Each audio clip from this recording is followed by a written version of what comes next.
As you can probably remember, Marx ended the previous chapter on a huge cliffhanger, as he left us still wondering where surplus value comes from. Marx now gives us the answer in the title of this chapter: the buying and selling of labor power.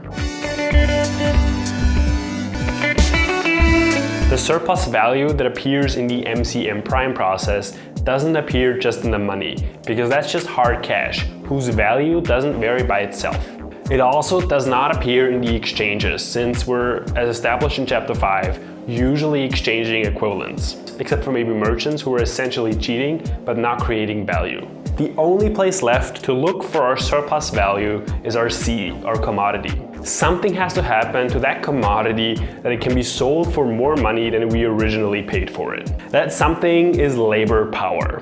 We employ as capitalists other people to apply their labor power on a commodity, thereby increasing the use value of that commodity. So I can take €1 to buy a bundle of wool, employ the labor power of my grandma to work on it, which she does, knitting socks, and then I can sell those socks for €2. I have now created €1 in surplus value, which really comes from the labor power of my grandma. By labor power, or capacity for labor, is to be understood the aggregate of those mental and physical capabilities existing in a human being, which he exercises whenever he produces a use value of any description. We as individuals own our own labor power, and according to Marx, we can sell it on the market, or inversely, buy someone else's labor power on the market. When I'm applying for a job, I'm really only selling my labor power to whatever company I'm applying to. They don't own me as a person, but they own my capacity for labor in a certain time frame. If I sell my labor power on the market, it essentially becomes a commodity.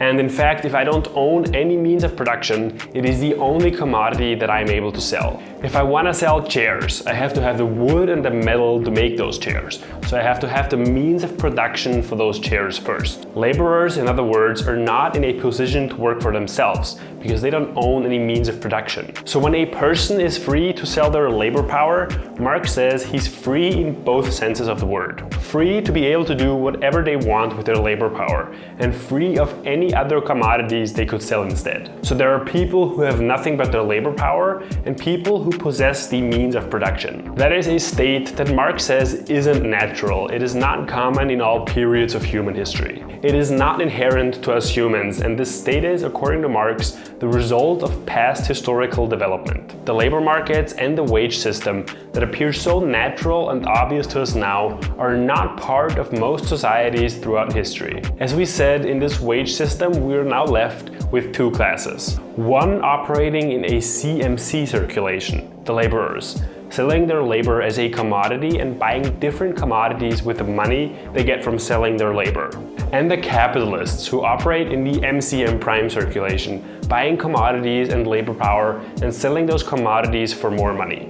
If, as laborers, we're selling our labor power on the market, we also have to find a way to determine its exchange value. Marx says that this is determined, like with any other commodity, by the socially necessary labor time. However, not just time spent working, but also the time spent preparing for work and restoring yourself after work. If I have to spend years studying in order to become a doctor, that will factor into the value of my labor time.